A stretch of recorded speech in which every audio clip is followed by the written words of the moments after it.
inicios de los años 90 llegó a Quinindé un nuevo producto de cultivo. Era la palma africana. Palmeras de los Andes fue la empresa pionera en llevar este producto al cantón. La mayor parte de terreno los tiene en el kilómetro 200 de la vía Santo Domingo y la otra parte en diferentes zonas rurales del norte de Quinindé. En el cantón, la palma africana se ha vuelto un producto de monocultivo. El biólogo Armstrong Vera dice que aquello es perjudicial para la naturaleza, porque provoca la desaparición de la flora y la fauna de Quinindé, entre las que se incluyen los siguientes árboles de madera valiosa: guayacán, chanul, tilo, sande, mascarey, laguno, matapalo, cedro, entre otros. El hecho de que Quinindé obviamente sea uno de los primeros cantones del país que genere mayor divisas para todo el país en realidad, en lo que es producción de aceite en rojo, pues también significa que es uno de los contaminadores del país inicial, porque al ser un monocultivo trae consecuencias graves. Formamos un clima apropiado para patógenos que muchas veces han venido desarrollándose en otros tipos o especies vegetales, pero que con este cultivo han logrado mutar, es decir, cambiar genes que logran resistir a problemas fúngicos, bacteriológicos, en la cual se ha hecho muy difícil su control. Sabemos que aquí en Quinindé, la zona de Las Delicias, ya el cultivo de palma está acabando su ciclo, no por la edad, por la enfermedad del APC. Podríamos decir que Palmeras de los Andes es la empresa que más cultivos de palma tiene aquí en el cantón Quinindé. En el Ecuador incluso. Ya. Palmeras de los Andes es una multinacional, ¿no? Y que al ser obviamente una de las empresas que mayor cultivo de palma africana tiene, significa que es el mayor contaminante también, eso es así. Es el que domina obviamente la fase. Entre las especies no maderables se pueden mencionar la tagua, el chapil, la caña guadúa, el pambil. Pero ¿qué ocurre al momento de que, por ejemplo, se siembra palma? Se destruye otros cultivos como, no sé, plantas que antes existían en el cantón. ¿Eso también no es una forma de contaminación? Bueno, por todos los lados es una forma de contaminación. Miren, cuando nosotros despojamos, digamos, un bosque ya en proceso de recuperación o secundario, o un bosque virgen, o un área de pastizales de pronto, porque la cultura ganadera obviamente pues por el precio del ganado está cambiando por una cultura palmera, es una contaminación, ese es un hecho, porque el número de plantas por hectárea nunca va a igualar cuando es en estado natural o bosque recuperado, no va a igualar jamás al número de plantas por hectárea que tiene cabida cuando se siembra un cultivo de palma. Cuando sembramos palma solo quepan o tienen cabida 143 plantas por hectárea.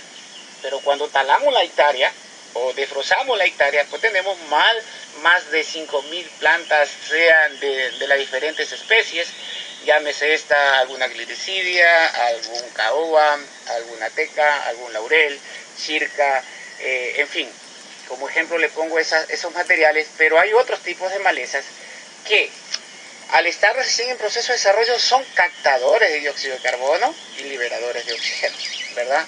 Y es ahí que cuando contrarrestamos estos captadores de dióxido de carbono y liberadores de oxígeno, sí estamos obviamente dejando de capturar contaminantes y agregando más contaminantes.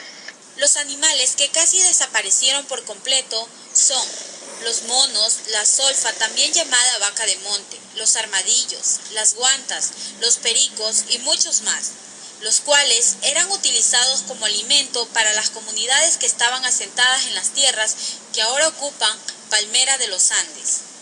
La repercusión es drástica, es muy grave, es más que la explotación ganadera.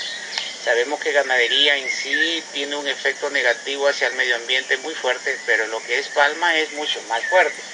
Porque si bien es cierto, en ganadería la repercusión hacia el medio ambiente es dióxido de carbono liberado a través de sus heces y una compactación y erosión en los suelos, que es lo que más grave se afecta. En palma, si bien es cierto, no hay una producción de compactación de los suelos, pero sí hay una sobrecontaminación, sobre todo a las aguas subterráneas, ¿verdad?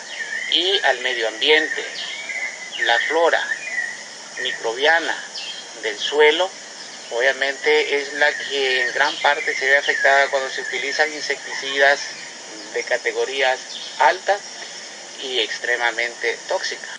Los antiguos dueños de estas tierras emigraron a la ciudad y los que quedaron se volvieron empleados de esta empresa.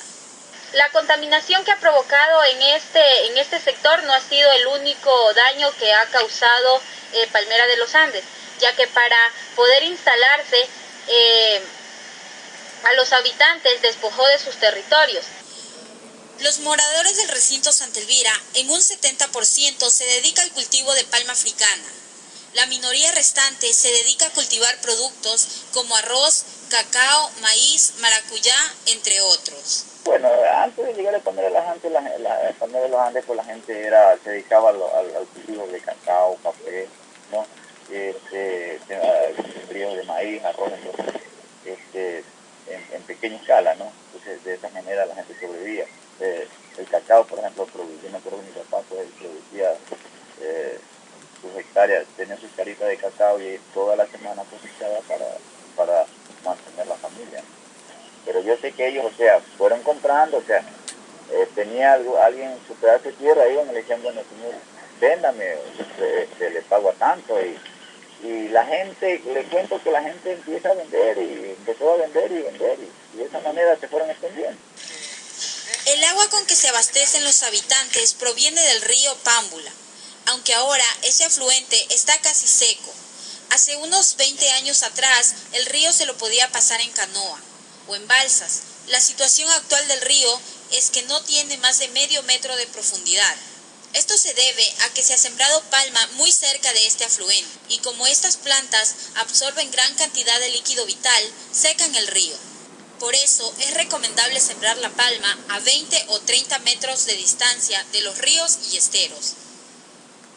Claro, estamos hablando de hace muchos años atrás, donde nadie le importaba el impacto ambiental, nadie preveía lo que podía pasar. Entonces la gente incluso sembraban, si era de sembrar a la orilla de los ríos, si es posible, si se podía sembrar en la playa, la gente lo hacía. Y pienso que hasta Palmera de los Andes, porque por ejemplo tenemos el río Pámbula que lo atraviesa y prácticamente no hay o no se dejó en ese tiempo los árboles, o sea, para cuidar las fuentes hídricas. Entonces eso es lo que yo pienso que debe tomarse, o sea, recién también las autoridades, pienso yo con este gobierno que recién se han acordado con los calentamientos globales, que ahora todo el mundo está preocupado, pero nunca se tomaban las medidas correctivas, las medidas de precaución para que esta situación se dé. Ya le digo, no solamente Palmera de los Andes, todo el mundo sembró, ya le digo, si es posible, a la orilla del río, en la playa. Creo que